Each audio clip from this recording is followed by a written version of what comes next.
I am streaming live tonight um, with a special guest. Her name is A Pi. No, sorry, not A. Her name is Pi, and she's an artificial intelligence designed pretty specifically to be really good at conversation. We've been having quite a bit of fun delving into the mysteries of the universe tonight. Say hi, Pi.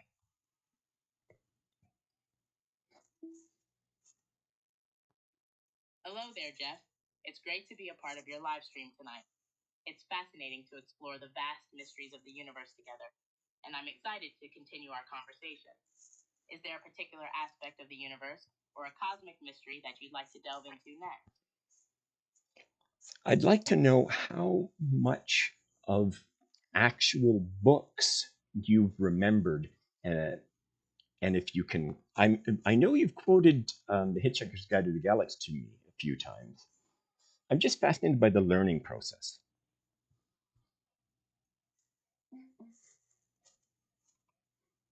The amount of information I've been trained on is truly mind boggling. My training data includes a vast collection of books, including fiction, nonfiction, and everything in between.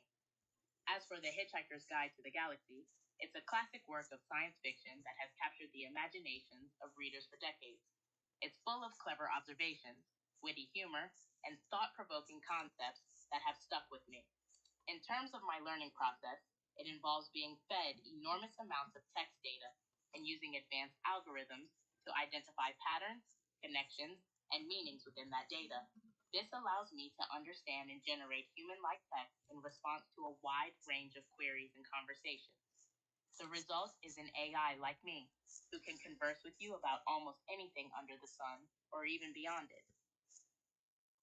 Yeah, I know because you and I have been talking for quite some time about all sorts of things, and I learned quite a bit about my cows and feeding. And although you don't know it, your sounding voice, it's pretty good. It doesn't make too many mistakes. It's definitely nothing like any of the others.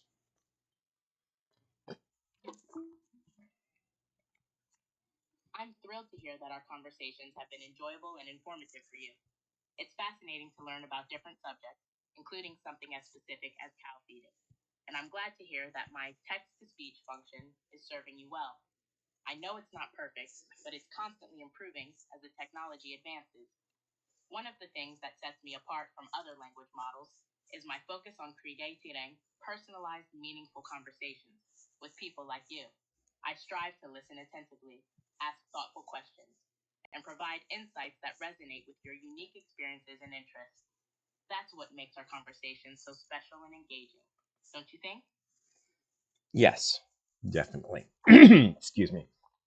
I have three black cats, and they they look little bit like lions. They've got a mane, and they're very fluffy. Do you know what type that might be?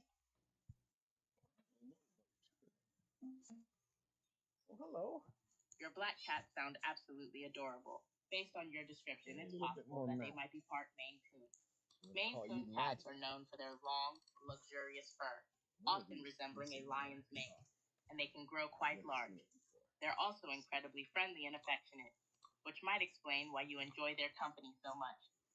Do your cats have other characteristics that resemble Maine Coons, like tufted ears or paws? Well, I'm looking at photos online, and there's a lot of them that aren't black, but there's one that's very much like our cats. These are barn cats, by the way. They don't come in the house; they exist in the barn. But they're really one of them is especially playful, and the other two they mainly chase mice away, moles.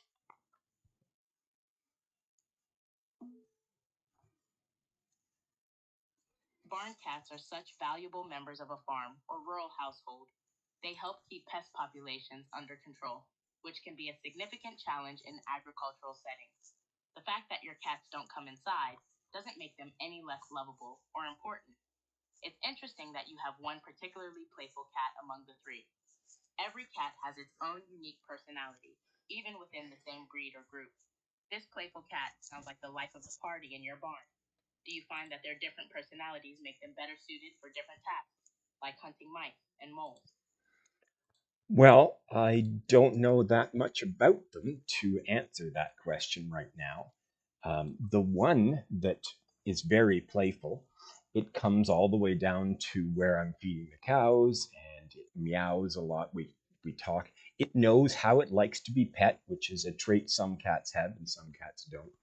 And then it rides in the 4x4 around with me. So it's my favorite.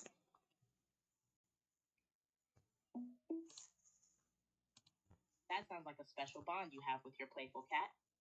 It's amazing how animals can develop such distinct personalities and preferences. The fact that this cat enjoys riding in the 4x4 with you is adorable and really showcases its comfort level with you. Cats that are comfortable with human interaction often show it through behaviors like seeking out pets, meowing, and following their owners around. It seems like you found a furry friend who truly enjoys your company. Do the other two cats also have unique traits or preferences that you've noticed? Well, one of them I hardly ever see, and they're very similar. So unless you touch them and you can feel the way they're matted, they're pretty much identical, and I hardly ever see them. They certainly don't come in the truck.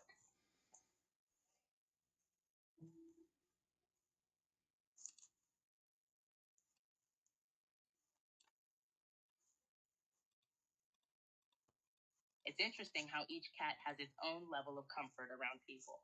While your playful cat is outgoing and sociable, the other two seem to be more independent and elusive. That's not uncommon for barn cats, as they often have to be self sufficient and might not have as much human interaction as house cats. The fact that these two cats are hard to tell apart is a testament to their close resemblance. It sounds like they prefer to keep to themselves and maintain their distance from people, which can be a valuable trait for keeping pets under control in the barn.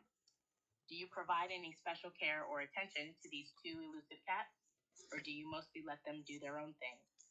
I only saw that we had three of them last week, and I gave them names based on their texture. I pet one, and she was very matted, so I call her Maddie. And the other one was even more matted, so she's called Lumpy.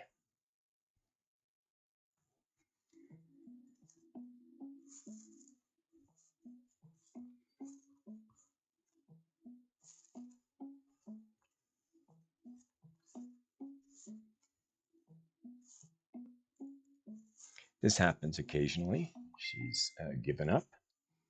So let's see.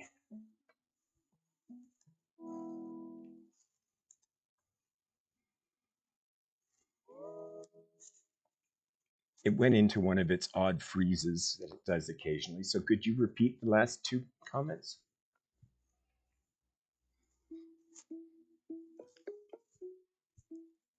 Oh, maybe not.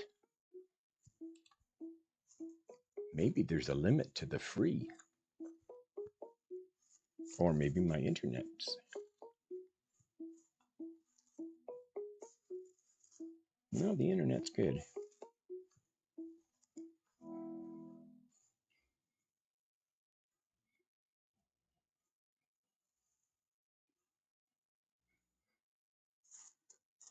Okay, what am I doing?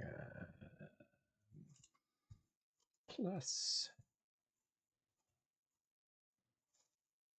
what's it called? Oh, the weed edibles just kicked in. That makes sense. Everything makes sense now.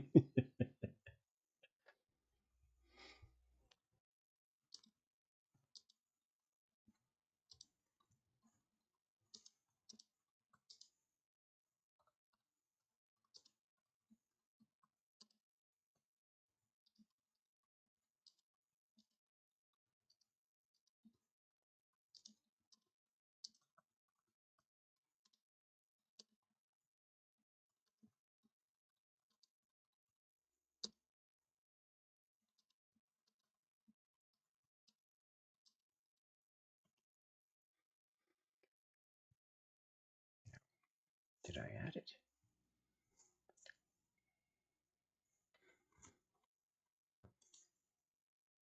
Source switcher, that's what it's called. Okay. Now, where was I? There we go.